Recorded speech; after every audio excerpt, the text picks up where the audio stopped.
de l'Union de républicains, UR en sigle, parti politique de l'opposition radicale sur la déclaration de Doha du 19 juillet 2025. Mesdames et messieurs, le point 3 de la déclaration de principe signée le 19 juillet 2025 à Doha, Qatar, prévoit la mise en œuvre de mesures de confiance, c'est-à-dire la libération de prisonniers ou détenus d'intérêt gardés par l'une ou l'autre partie. En effet, les bénéficiaires de mesures de confiance sont notamment 1. Les prisonniers ou détenus politiques ainsi que les exilés politiques forcés. 2. Les prisonniers ou détenus de mouvements insurrectionnels. 3. Les prisonniers ou détenus de guerre.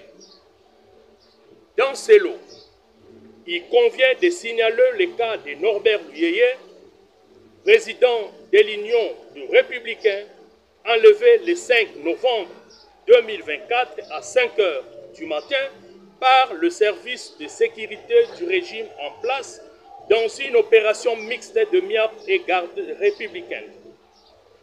Après un mois entier passé à la DEMIAP, il se trouve présentement dans la prison militaire de Ndolo. Sans jugement, il vient de totaliser près de 10 mois et reste le prisonnier politique de M. Félix Tshilombo. Comme dit si haut, Norbert Luyeye est aussi bénéficiaire de mesures de confiance de la déclaration de principe de Doha du 19 juillet 2025 et doit être libéré dans l'immédiat et sans condition. De plus, bloquer la mise en œuvre de mesures de confiance, la libération de prisonniers ou détenus, engagement pris consciemment à Doha, cela veut dire que le régime de Félix Tshilombo n'a pas la volonté que la paix soit rétablie en RDC. Ce qui fait que, depuis l'engagement pris dans l'accord de paix de Washington, ainsi que dans la déclaration de principe de Doha, rien ne marchait du tout. Sur le terrain, la guerre continue. Le massacre et déplacement de la population civile se poursuivent de plus belle. Quelques localités du Sud Kivu sont tombées aux mains du M23 AFC. Une confusion totale entre le FARDC et le Wazalendo. En outre, c'est la même confusion observée entre le président de la République et la CENCO avec l'ECC qui leur demande d'organiser le dialogue du pacte social. Parties prenantes au conflit, la CENCO et l'ECC demandent à Félix Tshilombo de convoquer le dialogue politique et inclusif sans tenir compte que c'est le même président de la République qui a accepté que le président du Conseil de la République togolaise, Faure Gnassingbé, joue le rôle de médiateur désigné par l'Union africaine pour conduire le dialogue politique global et inclusif. Mesdames et messieurs, la communauté internationale a compris que c'est Félix Tshilombo qui est le vrai confusionniste de la scène politique congolaise.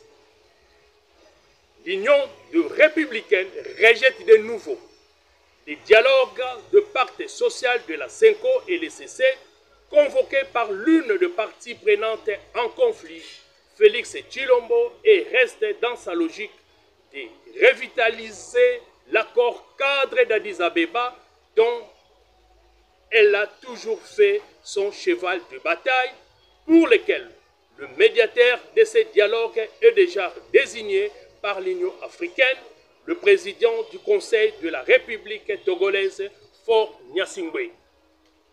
Après Doha, l'Union des Républicains attend de lui la convocation du dialogue politique global et inclusif de toutes les parties prenantes congolaises en conflit qui doit réunir le régime en place issu des élections de 2023, Félix Tshilombo, l'opposition républicaine, Moïse Katumbi, l'opposition non institutionnelle dont font partie Norbert Luyeye et Joseph Kabila, les groupes armés AM23, AFC, la CRP de Thomas Lubanga, en Ituri, les Bakata Katanga, les Mubondo et autres.